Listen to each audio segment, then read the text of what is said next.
Assalamualaikum warahmatullahi wabarakatuh. Perkenalkan, nama saya Nurjana dari kelas D dengan NIM H01215220. Saya akan menjelaskan beberapa tentang kurikulum Merdeka.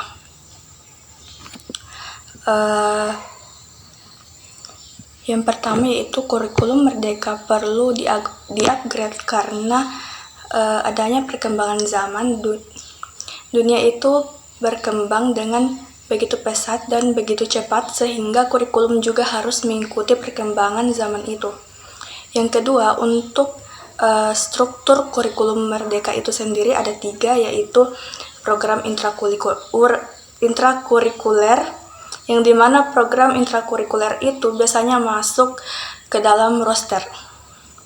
Yang kedua yaitu program ekstrakurikuler, yang dimana program ekstrakurikuler itu sendiri berada di luar roster.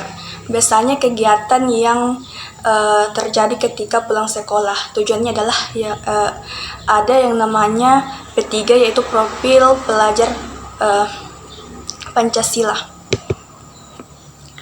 yang berjumlah 6, yang dimana yaitu beriman, bertakwa kepada Tuhan Yang Maha Esa, dan berakhlak mulia, mandiri, bergotong royong, berkebinekaan global, bernalar kritis, dan kreatif. Sedangkan pelimanya ada 7 tema besar yang telah ditetapkan, yaitu gaya hidup berkelanjutan, kearifan lokal, Bhinneka Tunggal Ika, bangunlah jiwa dan raga, suara demokrasi, berekayasa dan berteknologi untuk membangun NKRI, dan kewirausahaan. Tema besar yang biasa diturunkan menjadi topik-topik yang lebih kecil.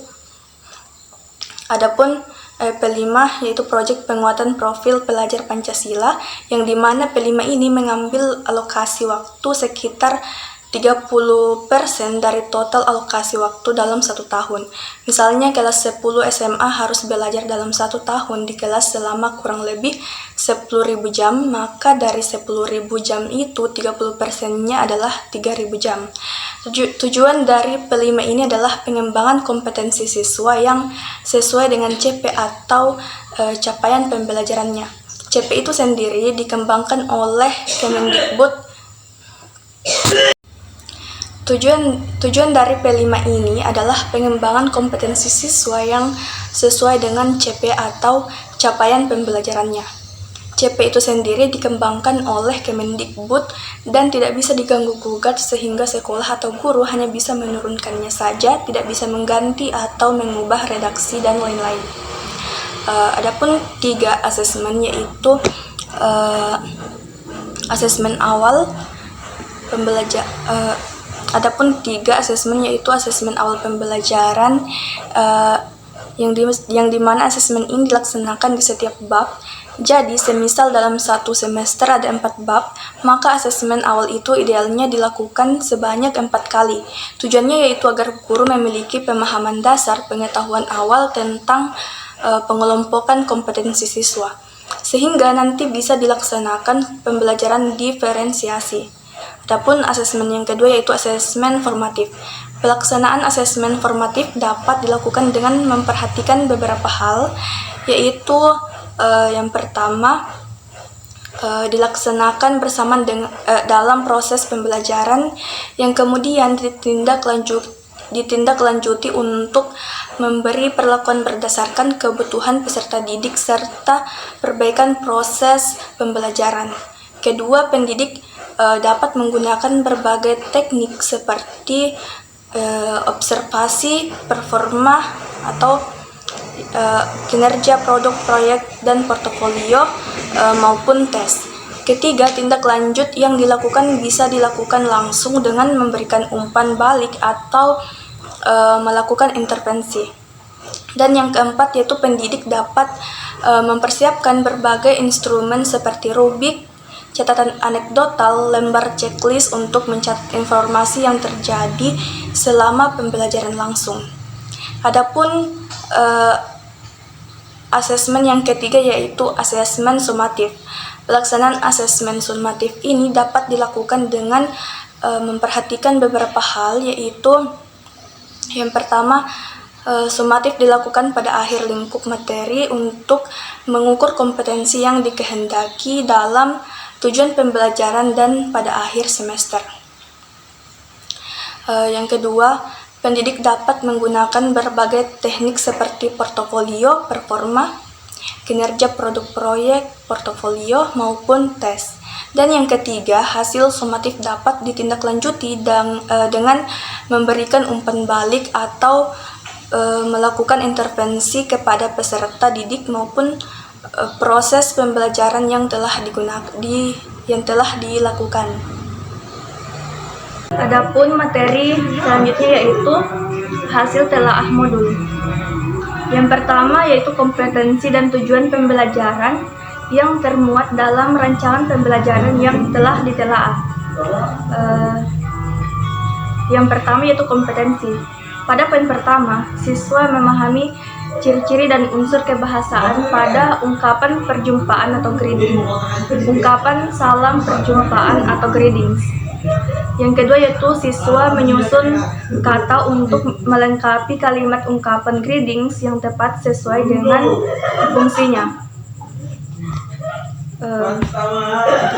Adapun tujuan pembelajaran yaitu memahami dan menyusun ungkapan-ungkapan salam perjumpaan atau greetings dalam kehidupan sehari-hari.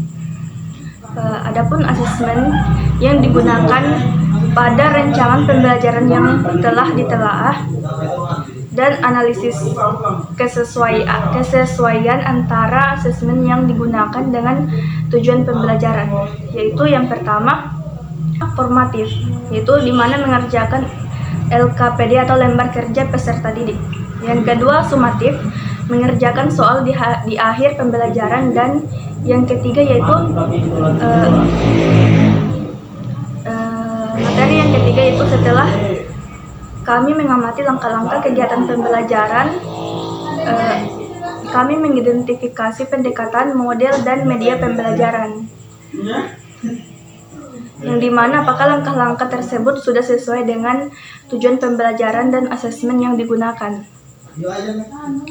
Kemudian adapun kami akan menjelaskan alasannya. Yang pada poin pertama yaitu pendekatan. Pada poin pembuka, guru membuka dengan salam dan berdoa untuk memulai pembelajaran. Kemudian guru memeriksa kehadiran siswa sebagai sifat kedisiplinan, dan guru memberikan gambaran dan semangat belajar tentang manfaat mempelajari greetings dan partings. Adapun pada poin penutup, pada poin pertama yaitu guru memberikan umpan balik terhadap pembelajaran yang telah dipelajari.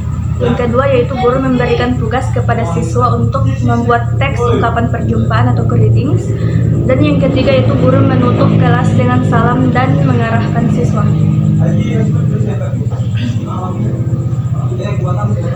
Adapun model yaitu yang pertama siswa diarahkan untuk mengamati video yang berkaitan dengan interaksi salam perjumpaan atau greetings.